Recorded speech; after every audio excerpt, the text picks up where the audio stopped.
Every once in a while, I have a case or a story to cover from my list that is very difficult to talk about, and this is one of them. This is a story that's very difficult to stomach. Hello, true crimerers. This is Worst Deaths Wednesday, and it is the story of Maria Nemeth. Viewer discretion is advised.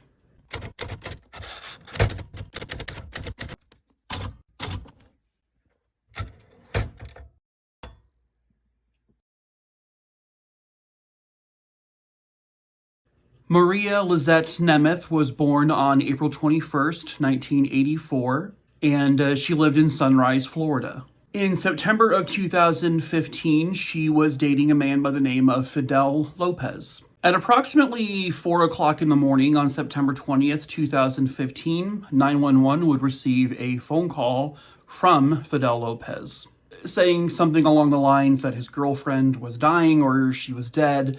When police arrived and they were able to enter his apartment, they found him essentially cradling Maria, and the scene itself, the apartment on the inside, it was a frightening, bloody mess.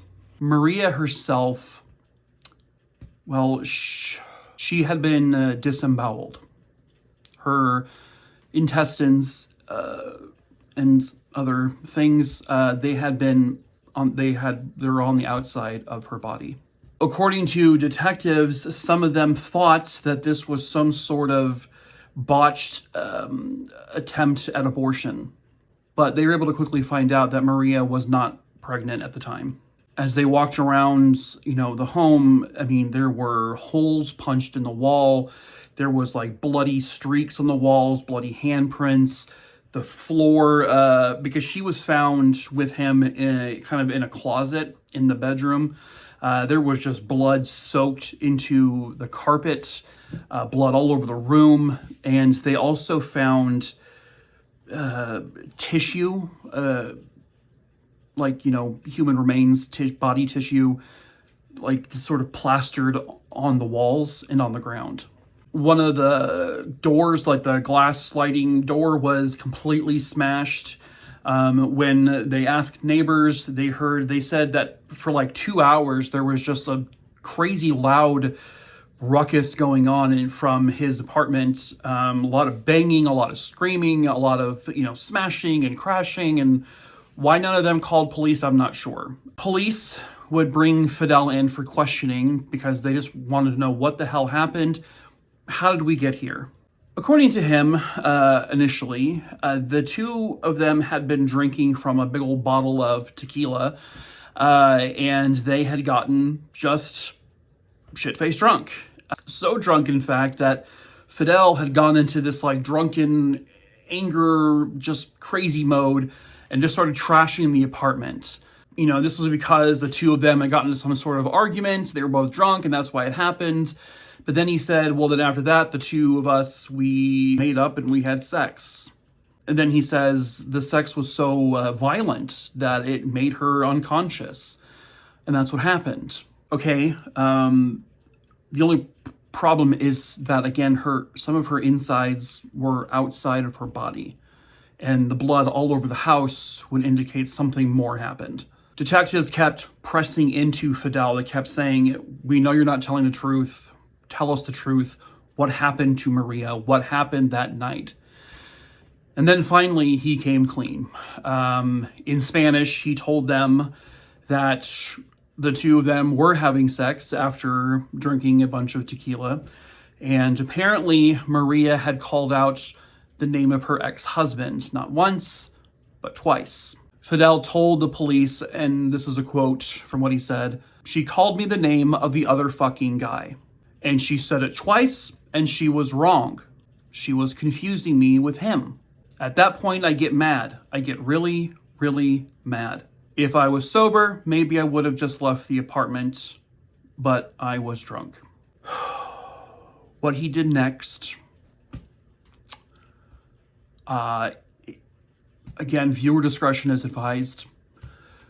He apparently, while she was kind of slipping in and out of consciousness because he did something to her to make her unconscious, he took a flat iron, for your hair.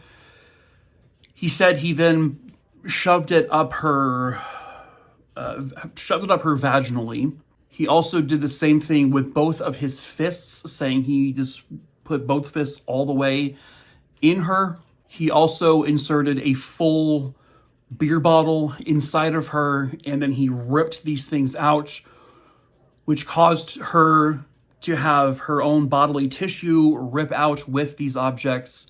And at one point, he said that her insides came out. He had somehow, while she was still alive, but we don't know if she was alert or not at this time, he had ripped her intestines completely out of her body.